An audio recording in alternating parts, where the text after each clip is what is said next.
Hello guys. Hello. This is for Scorpio. Okay, Scorpio, welcome dito sa aking channel. Kapalaran 888. Welcome. Alamin natin kung anong messages, vibration, gabay energy para sa inyong lahat. So, this one is unexpected message or unexpected happening situation na posibleng darating sa'yo, Scorpio. Okay, Mountain, number 8. So, this is all about emotion. Emotional problems. Okay.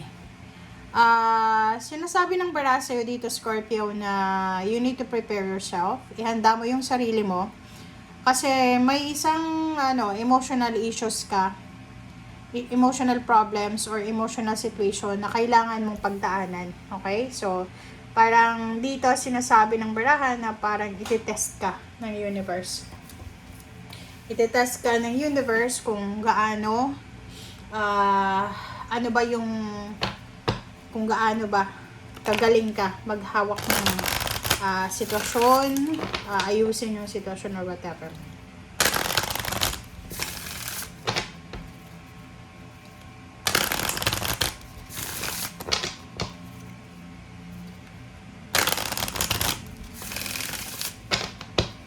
Alright.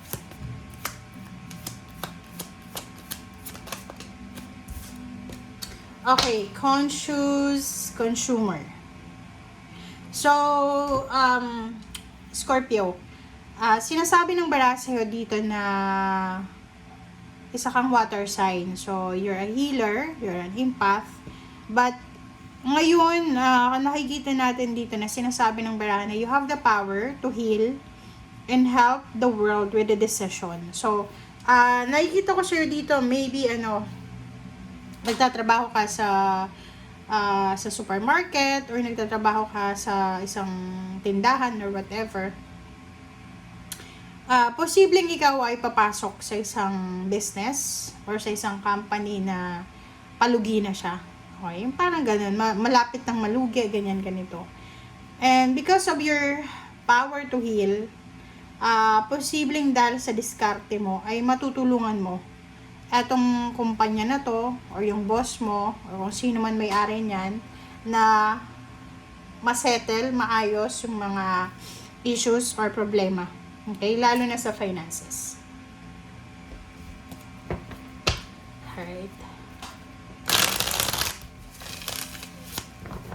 Like for example, yung kaibigan mo may business siya, pwedeng kunin ka niya as an advisor or matutulungan mo siya para maayos yung business niya or para kumbaga makuha yung or mahanap yung solusyon sa kung ano na problema niya financially. Okay, Ace of Swords, Strength. Eto siya, withdrawal. King of Pentacles, 8 of Cups, and 10 of Pentacles. Kita mo ba? Okay, sa ilalim mo dito, there's a Hierophant, and there's a 8 of Wands. So, nakikita ko sa'yo dito, yun. Talagang mayroong isang tao dito na kailangan yung tulong mo. Pwedeng matutulungan mo sila. This is collaboration So, like may business sila na posibleng lapit ng malugi. And with your collaboration or dahil sa skills mo, posibleng matulungan mo sila para kumbaga maayos yung mga problema na yan. Okay? Ace of Swords, Strength, and 8 of Cups, King of Pentacles, 10 of Pentacles. Ang maganda dito, this is overall, meron dito na Scorpio na makakatanggap ka ng maganda, exciting na balita na pwedeng magdala sa'yo ng financial, prosperity, and confidence. Sinasabi ng bara sa'yo na isang job offer from international or from far places. Malayo siya na lugar. Ang posibleng darating sa'yo. So, sinasabi ng bara sa'yo, may mga offers ka na matatanggap na pwede mong pagkakitaan. The offer is super big. Okay? Lump sum of money siya. So, sinasabi ng bara sa'yo dito na posibleng may paparating na malaking halagang pera sa'yo.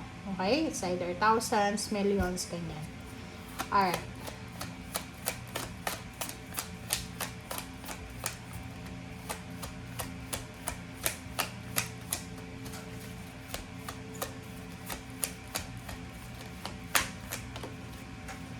Alam niyo yung mga barahan nyo. Tumatapon siya. Okay, Page of Cups. Dito sa Ace of Swords na to. So, nakikita ko sa'yo, maliban sa good news about sa money, meron din na good news about sa relationship. So, sinasabi ng Page of Cups here na you need to prepare yourself. Ihanda mo yung sarili mo, Scorpio. Because in the near future, possible na ikaw ay kasal, possible na ikaw ay makuha mo kung ano talaga ang minamanifest mo financially. Doon naman sa mga Scorpio na you're suffering financially, okay? Like for example, marami kang obligations, duties and responsibilities financially. Sinasabi ng bara sa'yo dito na kailangan mo daw na magpakatatag. You need to be strong. You need to be strong, you need to be courageous. You need to be confident na lahat ng financial na problema mo ngayon ay maayos mo din yan. Okay. 8 of Cups.